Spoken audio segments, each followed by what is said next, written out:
دا لک د چائینہ سره تعلق ساتي دا چترال ته په یوې جینۍ پسې راغلی دی، خو په چترال کې د سره بیا عجیبه کار شوی دی جی. د حکومت د سایډ نه هم دته مشکله جوړه شوې ده. په چترال کې د یو جینۍ سره مینه محبت په موبایل باندې جوړ شوی، بیا چترال ته راغلی دی جی، و چې زه به د جینۍ سره واده کوم، خو په چترال کې ورسره عجیبه کار شوی دی. ویډیو لکه مکمل وګورئ پښتنو او مخکې مرګرو سره ضرور شریک کړئ. خوږو پښتنو دا کوم لک چې تاسو د ښکاری کنه نو دا لګ د چائینہ سره تعلق ساتي صحیح شولا، او دا جینۍ چې تاسو د ښکاری دا د چترال کلاش سره تعلق ساتي، یعنی دا د کلاش قبیله سره تعلق ساتي. ټیک ده کنه نو دې خلک د سکړي دي چې د جنې سره مینه محبت نه لند نه په موبایل باندې اغیسته صحیح شو، د یو بل سره غپ شپ لګي خپ سور کې بیا ورته جنې ویلي دي عزت تاسو واده کوم، دی الک ورته هم د واده ډیماند کړی دی او دی الک تنه هم کړی دی صحیح شو. د دوه خپل کې رضا شوی دي، جنې ورته ویلي ته پاکستان ته راشه او زموږ چترال ته راشه جی، چې کله چترال ته رالي نو دوه به واده وکړو. کله چې د الک رانو کوتون کو چترال ته راغلی د چترال او بیا خاص کر د کلاش خلک چې کم دي کنه نو دا اسیم ډیر زیات مهمان نواز خلک دي. کوم ګورو کنه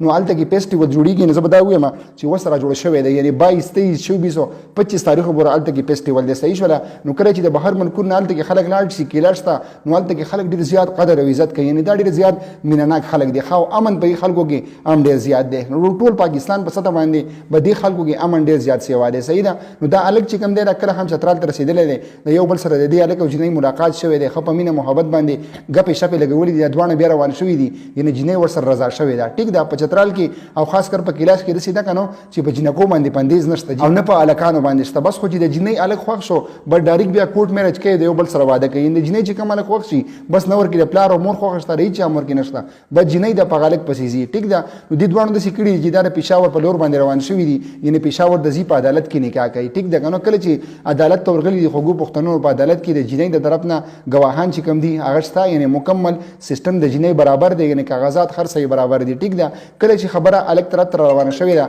یعنی الک طرف ته کله خبر راغلی ده کنه نو حکومت ورته ویلي دي تاسو سره چې کوم کاغذات دي، یعنی په پېښور کې په عدالت کې ورته ویلي دي چې ستا د کاغذات چې کوم دي کنه نو دا مکمل نه دي، یعنی تر دې جنۍ سره اوس واده نشي کولای. ټیک ده یعنی مکمل د الک مایوسه کړی دی. بیا ورته الک ویلي دي کنه چې مال د 2 هفتو ټیم راکړي، یعنی 2 هفتې ټیم ما راکړو زه خپل کاغذات مکمل کم داغه نه بعد بزره دي جنۍ سره واده وکم. عدالت ورله 2 هفتې ټیم ورکړی دی. خو پښتنو اس خپل رائے کمنټ کې راکړي کنه دا ډېره ګرانه خبره ده چې یو ملک نه یو کس په یو جنۍ په روان شوی الته کې د هغه ځای حکومت هغه ته رسي خن پلار کې جوړ کی او چې نه ته واده نشي کولای. ټیک شو. بل زمانه دی ویډیو هم دا مقصد دی کنه چې کوشش کوي به د موبایل د یارانی قصې قطاري دا مکه یار دا پرې دی اسی فزول سیز دی، یعنی زه به دا وایم چې خپل خوګ د اسلام پالو کوي پرشتو کې په هر څه کې وره په کم کار کې چې خوګ د اسلام پالو شي کنه نو زړه ته به ګارانټي سویم هغه کار الله پاک په خې طریقې سره سر ته رسي. خو چې کله هم په یو کار کې په یو رشتہ کې خوګ د اسلام پالو نشي کنه نو رشتہ بیا ډیره زیات نه، یعنی هغه مکمل چې کومه دا ختميږي. ټیک شو. د ویډیو کتل ډیره زیاته مننه